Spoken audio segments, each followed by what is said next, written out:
being on the stage, the amount of training we had, you know, the sitting party, I was very fortunate. In fact, he came to no, I talked to him before that, but I think it was when we came to Soldier's Play. And he said, "You're good."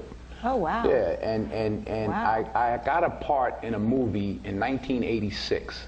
I called it The Nigga They Couldn't Kill. Oh. Yeah, he was supposed to be, he raped a white woman, and they tried to electrocute him, but it didn't work. And he became sort of a cult hero. No, not that one. That was the other awful one. But and then they tried to hang him, and they tried to do all this stuff. And I had a lot of training day in me. And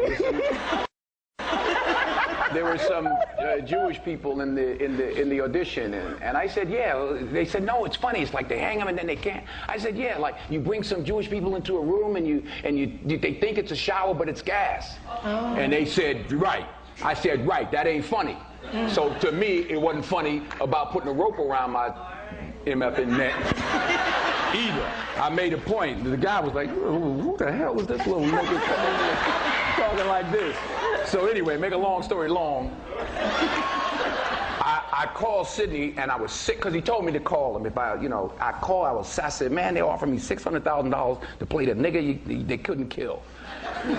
And he said, I'm not going to tell you what to do. He said, I'm not going to tell you that, Denzel. He says, but I can tell you this. The first 2 or 3 or 4 films you do in this business will dictate how you're perceived in this business. Mm-hmm. So you make a decision.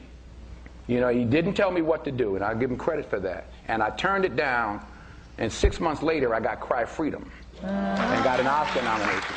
So it could have gone an entirely, you know, you never know. Mm-hmm. It could have gone, my whole career could have gone an entirely different way, well, in a different way.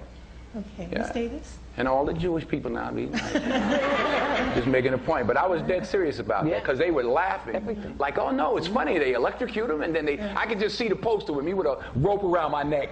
You know, I just had dreams about it, like. I have a question. That wacky guy they tried to kill.